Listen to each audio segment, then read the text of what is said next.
Corfu and Thesprotia. Two lands opposite each other with their own separate parts of 2,500 years. Ancient cities in ruins, fortress walls, castles, towers, writing the history of each land. Some of them getting due attention and becoming living monuments, while others giving their last battle to survive. All of them, however, seeking the help of historical knowledge and the possibility of contact with today.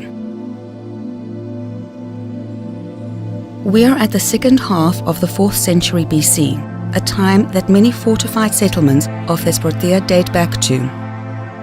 One of these settlements is ancient Yedana, at the southwestern far end of Vrysela, of Philiates municipality, and it is the most important settlements of Thesprotia area during the late classical and Hellenistic periods. Their location was a crucial spot controlling the mouth of the then navigable river Kalamas. This ancient city, which during its heyday could host up to 6,000 people, was surrounded by a strong wall, sporadically supported by towers. The city inside the walls developed on raised terraces. Current data from excavations highlight the splendor of the revealed monuments. Amongst them the theatre, which is found outside the walls. From the Hellenistic period to the Pax Romana of the first 2 centuries AD, which ceases abruptly after the Gothic raids of the mid-3rd century AD. In Thesprotia, castles are built in strategic points. One of them being Kasnetsi at Philiates, north of the village of Mili. It is located on a steep conical hill, surrounded by a lime wall 2 meters thick. 7 rectangular towers support the castle. The main gate is at the eastern side and 2 secondary ones at the western and northern sides. Inside the castle, there is a rectangular cistern for water storage. Centuries go by, and we reach the Byzantine era, with Corfu often being the battleground between Byzantines and Normans. 3 castles on the island still survive today: Angelokastron, Kassiopi, and Gardiki. All 3 of them were established in the 12th to 13th century. Angelokastro in northern Corfu is one of the most important fortress complexes of the island. It is placed on a rock, surrounded by a steep perimetric wall, often built at the edge of the cliff. A large semi-cylindrical bastion protects the area. With bold construction elements of Byzantine fortification, the gate area is completed at the higher level by crenellations and peridromes. In the interior of the castle, where there is a citadel, you can find the Taxiarchon temple and a large water cistern. During the Venetian rule, Angelokastro played an important role in deterring the Ottoman raids.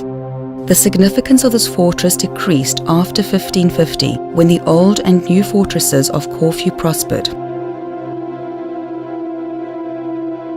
And from Angelokastro to the Byzantine castle of Kassiopi. The castle is built on a rocky hill in the fringes of the modern-day city of Kassiopi and controlled the narrow passage between Corfu and the Albanian coast on the other side. At its 4 sides stand large towers. Along its 4 sides you can find in total 7 rectangular and 5 semicircular, alternating, which are currently in ruins. The main gate is at the eastern side of the fort. The castle prospered until 1386, when it was destroyed by the Venetians after a long siege.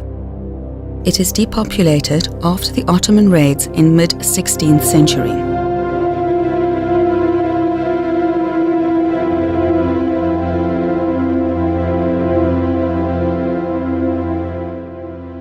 The third Byzantine castle is that of Gardiki, which is at the southwestern part of Corfu, at the village of Agios Matheos.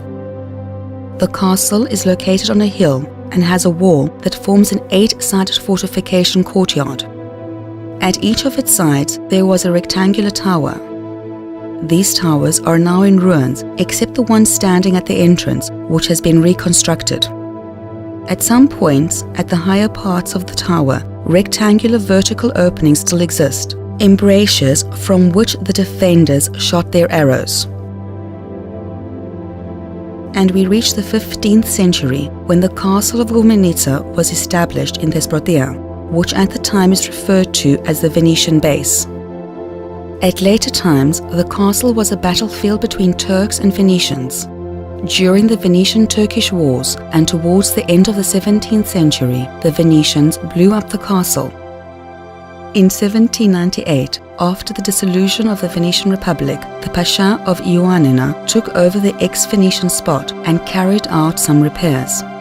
The castle, in the form it is found today, is comprised of a fortified courtyard supported perimetrically by 7 square towers.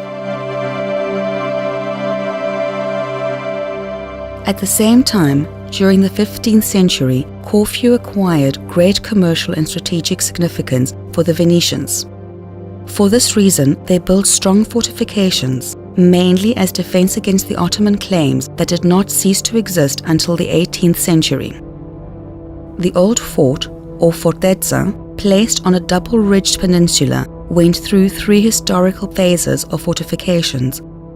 During the Byzantine period, the eastern hill is fortified. During the early Venetian period, the peninsula is turned into an island, and the western hill is fortified. And during the late Venetian period, the fortification works are completed. During the 17th century, the Great Square Spaniada, as a place of action for artillery, takes its final form.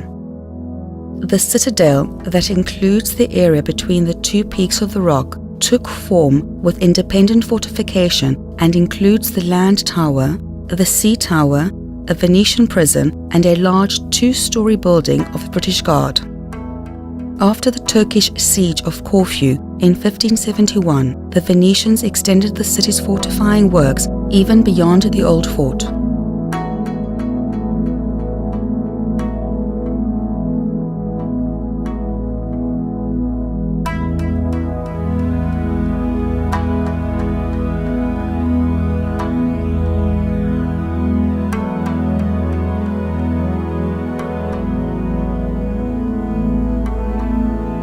The new fortification is the new fort at the west side of the city, which was only a military center and during the Venetian rule included very few houses, the garrison commanders and the officers. At the higher level, there are the twin bastions of the 7 winds. The basic form of the fortification remained almost unchanged until the time of the British rule. During that time, new bastions and ancillary fortifications were built. The cannon openings of the castles were reformed and the large barrack buildings were constructed.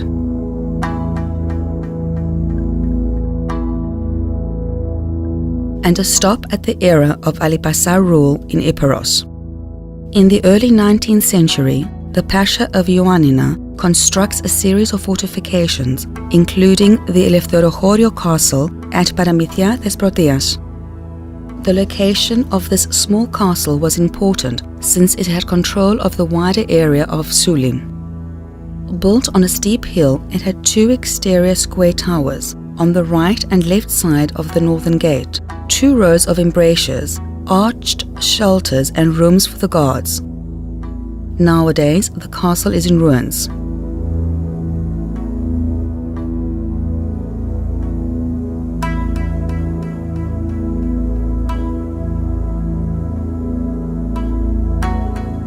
Our journey through time and the castles of Corfu and Thesprotia ends at the post-Byzantine tower of Raiou. It is a 19th century tower on an 85-meter high hill, 3 kilometers from the Drepanu beach of Igoumenitsa, in the middle of the Raiou Kestrinis plain, close to the old estuary of the Kalamas River. Raiou was a watchtower that could host a military group and be used for defense during a siege.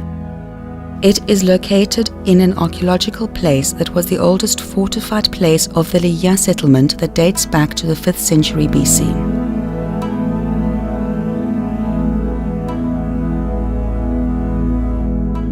The Netcastle, Network Creation and Promotion of Castles project, is actualized in the framework of the Programme for Territorial Cooperation between Greece and Albania 2007 to 2013.